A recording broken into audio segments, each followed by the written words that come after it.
नमस्कार, एक बार फिर से मैं आप सभी के सामने उपस्थित हूँ एक बहुत ही इंपॉर्टेंट टॉपिक के साथ।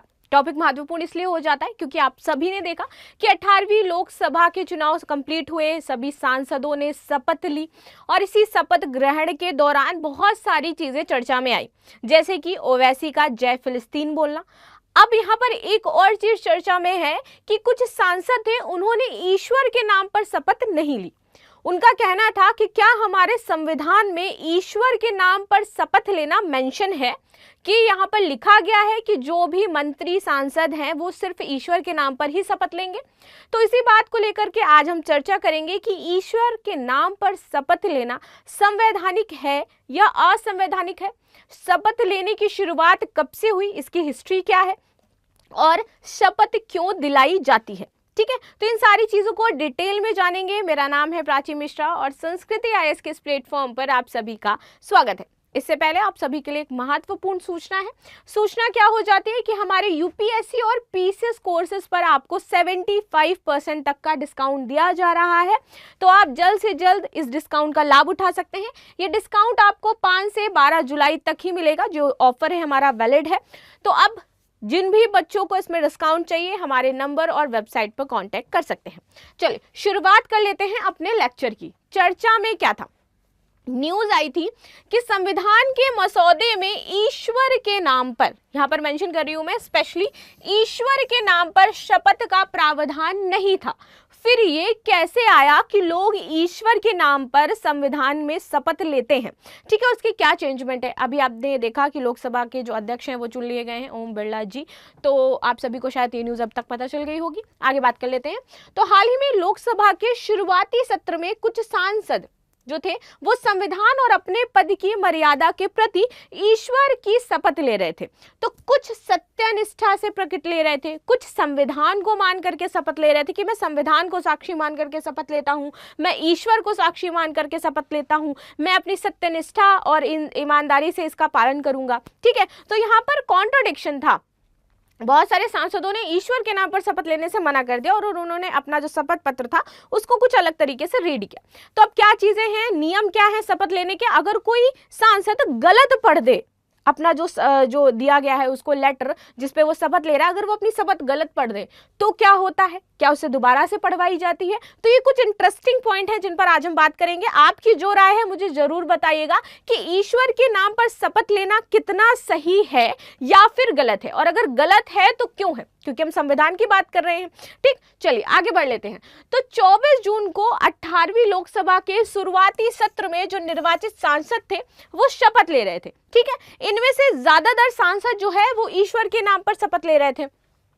यह दुविधा तब सामने आई जब संविधान का जो ड्राफ्ट है वो तैयार हो रहा था, उस दौरान यहाँ पर ये बात की गई थी।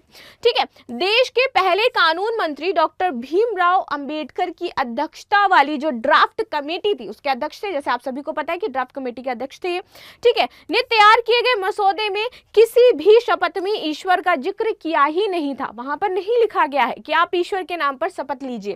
तो फिर शपथ में ईश्वर का नाम क्यों ऐड किया जा रहा है, अब ये हमारे लिए इंपॉर्टेंट है जानना। बात करते हैं आगे कि सांसदों के लिए शपथ का महत्व क्या है। देखिए, जब एक सांसद एमपी पंचवर्षीय जो उसका कार्यकाल है इसके लिए चुना जाता है, तो जब वो शुरू हो रहा होता है तब उसको इलेक्शन कमीशन ऑफ इंडिया यानी कि केंद्रीय चुनाव आयोग जो है वो परिणामों को घोषित करता है। ठीक है, वो तभी वहां पर जब परिणाम आएंगे तभी तो पता चलेगा ना कि कौन सांसद बना है, कौन जीता है, कौन नहीं जीता है। तब यहाँ पर शुरू होता है कार्यालय। यह नतीजे जो आपके प्रस्तुत किए जाते हैं वो जन प्रतिनिधित्व कानून 1951 की धारा 73 के तहत घोषित होते हैं। ठीक है, कि इनके तहत ये परिणाम आते हैं और जो भी व्यक्ति जीतता है वो आपका क्या बन जाता है, सांसद बन जाता है। अब यहाँ पर एक चीज मेंशन हो गई है कि संविधान में इसका कोई भी उल्लेख नहीं है कि आपको ईश्वर के नाम पर ही शपथ लेनी है। तो अब ये डिपेंड किस पर कर रहा है, अप टू यू। अब ये सांसदों पर डिपेंड करता है कि वो ईश्वर के नाम पर संविधान की शपथ ले रहे हैं या फिर वो संविधान को ही साक्षी मान करके शपथ ले रहे हैं कि संविधान में जो बातें कही गई हैं मैं उनका पूर्णतया निष्ठा से पालन करूंगा, इस सदन की मर्यादा बनाए रखूंगा और समाज की पूरी इच्छा शक्ति, आपकी ईमानदारी, इन सब का पालन करूंगा। ठीक है, तो अब ये उस पर डिपेंड है क्योंकि संविधान में ईश्वर के नाम पर शपथ लेने का कोई जिक्र नहीं है, लेकिन संविधान में शपथ लेने का उल्लेख अवश्य है। ठीक है, चलिए आगे बात करते हैं। इसके बाद निर्वाचित सांसद कुछ अधिकारों के लिए पात्र हो जाते हैं, जैसे कि अधिसूचना की तारीख से उन्हें क्या होता है, अपना वेतन मिलना शुरू हो जाता है और भत्ता मिलना शुरू हो जाता है, जब से ये पता चल जाता है कि ये सांसद बन चुके हैं। अब आगे बात कर लेते हैं। किसी सांसद के चुनाव जीतने और कार्यकाल शुरू होने से ही सदन की कार्यवाही में भाग लेने की अनुमति नहीं मिल जाती है, तुरंत से नहीं मिलती है। ठीक, सांसद को लोकसभा में बहस करके और मतदान करने के लिए पहले शपथ लेनी होगी। जब भी कोई सांसद बन जाएगा तो सबसे पहले क्या है, अब उसको शपथ दिलाई जाएगी। ठीक है, उसका एक कार्ड बनता है, कार्ड उसको दिया जाएगा, आइडेंटिटी कार्ड, कि अब आप सांसद बन गए हो, और तभी आप क्या है, मतदान भी दे सकते हो वहां पर किसी भी चीज को लेकर के। इसमें ईश्वर को साक्षी माना जाता है या प्रतिज्ञा, एक तरह का वादा होता है, ये लेकर के सदन में अपनी सीट निश्चित करनी होती है। ठीक, आगे बात कर लेते हैं संसदीय शपथ। यहाँ पर बात की गई है हमारे कॉन्स्टिट्यूशन में संसदीय शपथ की, और ये आता है हमारी तीसरी अनुसूची में संसदीय शपथ का उल्लेख किया गया है, ओथ की बात की गई है, जहां पर कि कोई भी, चाहे वो प्राइम मिनिस्टर हो, चाहे वो मिनिस्टर हो, चाहे वो आपका कोई भी सांसद हो, कोई भी हो, वो जब भी अपने पद की शुरुआत करेगा वो क्या करेगा, उसको शपथ दिलानी होगी, शपथ दिलाई जाएगी, ओथ ग्रहण करेगा और तभी वो आगे सुचारू रूप से अपने कार्य को शुरू कर सकता है। तो इसके माध्यम से सदस्य भारत के संविधान के प्रति सच्ची श्रद्धा, निष्ठा रखने और भारत की संप्रभुता व अखंडता को बनाए रखने तथा अपने कर्तव्यों का निष्ठापूर्वक निर्वहन करने की शपथ लेते हैं कि मैं अपने कर्तव्यों का निष्ठापूर्वक आवाहन करूंगा। ठीक है, शपथ लूंगा इस बात की, और साथ ही साथ भारत की जो संप्रभुता और अखंडता है इसको बनाए रखूंगा। संविधान के अनुच्छेद 99 की यदि बात करूं मैं, तो इसमें शपथ और प्रतिज्ञा का विवरण निर्धारित किया गया है कि उसमें क्या चीजें होंगी। ठीक है, लेकिन ऐसा स्पेशली मेंशन नहीं है कि वहां पे ईश्वर होगा। ठीक, आगे बात करें। अनुच्छेद 104 के तहत यदि सांसद शपथ लिए बगैर सदन की कार्यवाही में भाग लेता है तो वो मतदान तो नहीं कर सकता है, और उसके ऊपर उस पे जुर्माना भी लगेगा 500 रुपए का, कि आपने शपथ क्यों नहीं ली। हाँ, जुर्माना थोड़ा सा कम है, लेकिन जुर्माना इंपोज किया जाएगा कि अगर वो बिना शपथ लिए संसद की किसी भी कार्यवाही में आता है। सबसे पहले तो वो मत नहीं दे पाएगा कार्यवाही में, उस तरीके से अपने वोट्स जो देने होते हैं वो नहीं दे पाएगा, और दूसरा उसके ऊपर क्या होगा, 500 रुपए का जुर्माना भी लगेगा आर्थिक रूप से। आगे बात कर लेते हैं अपवाद इसमें क्या है। देखिए, अपवाद ये है कि क्या कोई बिना चुनाव लड़े भी सांसद बन सकता है? बिल्कुल बन सकता है। कि सांसद के लिए कोई निर्वाचित हुए बिना भी मंत्री बन सकता है, ये अपवाद है कि हाँ बन सकता है मंत्री, लेकिन उसको 6 महीने के भीतर लोकसभा और राज्यसभा दोनों में अपनी सदस्यता को सुनिश्चित करना होगा, तभी वो उसका जो मंत्री पद है वो बना रह सकता है, और इस दौरान वह सदन की कार्यवाही में हिस्सा ले सकता है, और लेकिन मतदान नहीं करेगा जब तक कि वो लोकसभा और राज्यसभा में अपना क्या है, सदस्य बनने का पूरी तरीके से स्टैंप नहीं लगवा लेता। सिर्फ वो भाग लेगा सदन की कार्यवाही में, लेकिन क्या है, मतदान नहीं दे पाएगा। मतदान देने के लिए आपको दोनों सदनों में अपना क्या करना पड़ेगा, सदस्य बनना पड़ेगा, अपनी सदस्यता को सुनिश्चित करना पड़ेगा। ठीक, तो आई होप आपको एक एक लाइन यहाँ पर समझ में आ रही होगी। अब हम बात करते हैं इसकी हिस्ट्री की, कि कब से ये चीजें शुरू हुई, इतिहास क्या है, शपथ का विवरण कहां से आता है।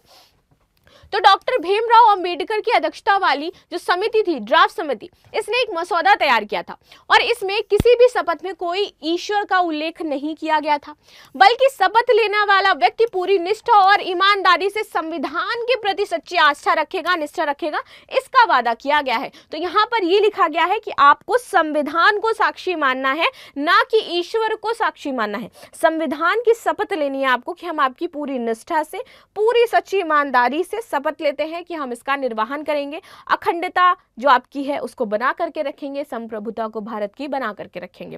ठीक है, और संविधान के प्रति ईमानदार रहेंगे, ये उसमें दिया गया है, ना कि उसमें ईश्वर का वर्णन किया गया है। आगे बात कर लेते हैं।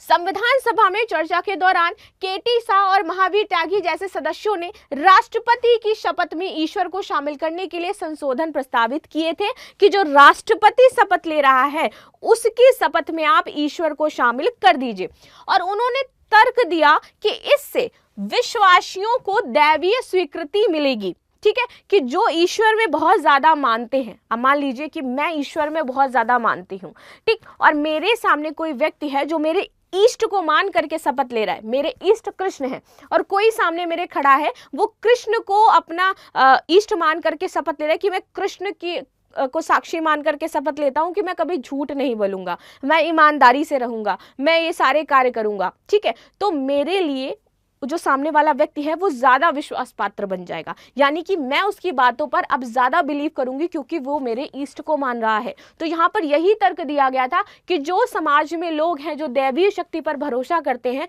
वो राष्ट्रपति का और भी ज्यादा सम्मान करने लगेंगे और उनके द्वारा बनाए गए कानूनों को बहुत ही अच्छे से मानेंगे। ये यहाँ पर बातें कही गई थी, ठीक है। तो विश्वासियों को दैवी स्वीकृति मिल जाएगी, जबकि जो गैर विश्वासी हैं वो गंभीरता पूर्वक इसका प्रतिज्ञान कर सकते हैं, उसको प्रतिज्ञान करने की अनुमति मिलेगी। आगे बात करते हैं। असहमति के बावजूद अंबेडकर ने कुछ व्यक्तियों के लिए ईश्वर के आवाहन के महत्व को स्वीकार करते हुए संशोधन को स्वीकार कर लिया। और उन्होंने, बहुत सारे लोग असहमत थे, लेकिन उन्होंने बोला कि ठीक है, हम कुछ लोगों के लिए, स्पेसिफिकली कुछ लोगों की जो शपथ है उसमें ईश्वर के आवाहन को शामिल कर देते हैं। और शपथ में अंतिम संशोधन संविधान का जो 16वां संविधान संशोधन है अधिनियम 1963 के साथ किया गया, ठीक है। इस संशोधन में राष्ट्रीय एकता परिषद की सिफारिशों के अनुरूप भारत की संप्रभुता और अखंडता को बनाए रखने की प्रतिबद्धता भी यहां पर जोड़ दी गई, ठीक है। आगे बात कर लेते हैं। इसमें शपथ की प्रक्रिया क्या होती है। देखिए सांसदों, यहां पर एक बात आपको याद रखनी है, आप थोड़े से कंफ्यूज मत होना। यहाँ पे ईश्वर के आवाहन को महत्व दिया गया है कि ठीक है, आप चाहो तो ईश्वर का जो आवाहन कर सकते हो अपने शपथ के दौरान, ठीक है, लेकिन यहाँ पर ये पूरी तरीके से नहीं कहा गया है कि आपको ये करना ही करना है, ठीक है। यहाँ पर ये कहा गया है कुछ स्पेसिफिक लोगों के लिए, जैसे राष्ट्रपति के लिए बोला गया, तो राष्ट्रपति ईश्वर का आवाहन कर सकता है, लेकिन यहाँ पर किसी सांसद की बात नहीं की गई है। तो सांसदों के लिए अनिवार्य नहीं है कि आप वहां पर क्या करो, ईश्वर का आवाहन करो या ईश्वर को साक्षी मानो। आप संविधान को साक्षी मानिए और भारत की यहां पर क्या है, अखंडता, संप्रभुता और अखंडता को मानिए। और इसी का कॉन्स्टिट्यूशनल संशोधन हुआ और इस पार्ट को फिर सबकी जो शपथ थी उसमें ऐड किया गया है। तो पार्ट ये ऐड किया गया है, ना कि ये छोड़ दिया गया है कुछ लोगों के लिए। अप टू यू, आपको करना है करो जा करके। चलो अब आगे बात कर लेते हैं। शपथ की प्रक्रिया। सांसदों को शपथ लेने या प्रतिज्ञा लेने से पहले अपना निर्वाचन प्रमाण पत्र देना होता है लोकसभा स्टाफ को कि ये मेरा निर्वाचन प्रमाण पत्र है। अच्छा, ये कब से आया निर्वाचन प्रमाण पत्र? रीजन ये था लेने का निर्वाचन प्रमाण पत्र कि एक बार चुनाव होते हैं और चुनाव में कोई मानसिक रूप से जो बीमार व्यक्ति था, थोड़े से, एक कहते ना कि ये तो बुद्धू है, इसको कुछ नहीं पता, तो वैसा व्यक्ति शपथ ले लेता है, ठीक है, और वो चुनाव में जीत भी जाते हैं और वो शपथ भी ले लेते हैं। और ये बात है 1957 की एक घटना के बाद ये शुरू हुआ, जहां पे एक मानसिक रूप से अस्वस्थ व्यक्ति ने शपथ ले ली और उसके बाद यहां पर जब चीजें पता चली तो ये चीजें निकल के आई। तो तब से यहां पर अनिवार्य हो गया कि जो भी सांसद है सबसे पहले अपना वोटर आईडी क्या करेंगे, लोकसभा स्टाफ को दे देंगे, वो वेरीफाई करेंगे, ठीक है, उसके बाद आपको क्या है, शपथ दिलाई जाएगी। तो ये चेंजमेंट यहां से आया था कि आपको अपना वो जो वोटर आईडी है वो जमा करना है, ठीक। इसके बाद सांसद अंग्रेजी या फिर संविधान में जो आपकी 22 भाषाएं दी गई हैं, किसमें, 8वीं अनुसूची में, इनमें से किसी भी भाषा में आप क्या कर सकते हो, शपथ ले सकते हो। जैसे कि ओवैसी ने उर्दू में लिया, ठीक है, सुषमा स्वराज की जो बेटी थी उन्होंने संस्कृत में लिया। तो हमारे संविधान की 8वीं अनुसूची की 22 भाषाओं में आप किसी में भी ले लो, अप टू यू, आप ले सकते हो। संसदों को अपने निर्वाचन प्रमाण पत्र पर दिए गए नाम का प्रयोग करना होगा। जो आपने निर्वाचन प्रमाण पत्र पर अपना नाम लिखा है, चाहे आपका नाम टिल्लू क्यों ना हो, आपको वही लिखना होगा उसमें और उसी के नाम से आपको शपथ लेनी पड़ेगी, ठीक है। चलिए आगे बात कर लेते हैं। आपको शपथ के पाठ का पालन करना होगा, जिस अकॉर्डिंग वो दिया गया है उस अकॉर्डिंग पढ़ना होगा। प्रत्यय और वाक्यांश जोड़ने जैसे जो विचलन है उनको दर्ज नहीं किया जाता है। आप चाहे कोई भी प्रत्यय जोड़ो, चाहे कोई भी वाक्यांश जोड़ो, आप पर, लेकिन सही पढ़ना होगा, ठीक है। अगर आप गलत पढ़ देते हो तो दोबारा से शपथ दिलाई जाएगी, पता चल जाएगा कितने पढ़े लिखे सांसद हो आप, ठीक है। तो अगर कोई गलत पढ़ता है तो उसको दोबारा से शपथ दिलाई जाएगी। शपथ लेना और प्रतिज्ञान करना व्यक्तिगत पसंद है, वो कर सकते हैं। 17वीं लोकसभा में 87% सांसद ऐसे थे जिन्होंने ईश्वर को साक्षी माना और 13% ऐसे थे जिन्होंने संविधान के प्रति निष्ठा दिखाई और संविधान को मान करके उन्होंने शपथ ली, ठीक है। कुछ सांसद ईश्वर की शपथ लेते हैं और विभिन्न शब्दों में ईश्वर की पुष्टि भी करते हैं। चलिए आगे बात कर लेते हैं। क्या जो जेल में बैठे हुए हैं वो ले सकते हैं शपथ? देखिए, जो जेल में बैठ करके सांसद बने हैं वो यदि 6 माह तक सदन में नहीं आते हैं बिना शपथ लिए तो उस सीट को रिक्त मान लिया जाता है। लेकिन यहाँ पर यह प्रावधान है कि अदालतों ने इस आधार का उपयोग जेल में बंद सांसदों को संसद में शपथ लेने की अनुमति देने के लिए किया है, तो वो ले सकते हैं। संविधान में यह प्रावधान है कि यदि कोई सांसद 60 दिनों तक संसद में उपस्थित नहीं होता है तो उसकी सीट रिक्त घोषित कर दी जाएगी, और इसी वजह से उनको अनुमति दे दी जाती है कि आप क्या है, ले लो शपथ बैठ करके, क्या पता तुम्हारी सीट रिक्त हो जाए, इस वजह से तो वहां पर आप ले सकते हो। ठीक, तो आई होप आपको सारी चीजें क्लियर हो गई होंगी, एकदम क्लिस्टर क्लियर। जो आपके मत है मुझे ज़रूर कमेंट में बताओ, जो आप कहना चाहते हो वो भी आप कह सकते हो, जो आपके कुछ थॉट्स आते हैं कि मैम मुझे ये वाला क्वेश्चन बताइए या इसके बारे में बताइए, तो मैं वो नेक्स्ट लेक्चर में डिस्कस करूंगी अगर आप कोई भी क्वेरी मेरे से करते हो। ठीक है, तो 7 बजे वाले लेक्चर में वो डिस्कस करूंगी। 1 बजे वाला लेक्चर जो होता है वहां पर मैं आपको मेंस का क्वेश्चन देती हूँ। मेंस के आंसर राइटिंग आपकी जो हो रही है, अपने आंसर्स लिख करके भेजा करो मुझे नाम के साथ, तो मैं उसका अच्छा फीडबैक दे पाऊंगी आपको। ठीक है, चलिए अब आ जाते हैं क्वेश्चन पे। निम्नलिखित में से संविधान के किस अनुच्छेद में शपथ और प्रतिज्ञा का विवरण निर्धारित किया गया है? अनुच्छेद 18, अनुच्छेद 19, अनुच्छेद 99 और अनुच्छेद 21। तो मुझे कमेंट में इसका आंसर जरूर दीजिएगा। मिलते हैं नेक्स्ट क्लास में, तब तक के लिए धन्यवाद। लाइक शेयर सब्सक्राइब करना बिल्कुल भी ना भूलें। Thank you so much.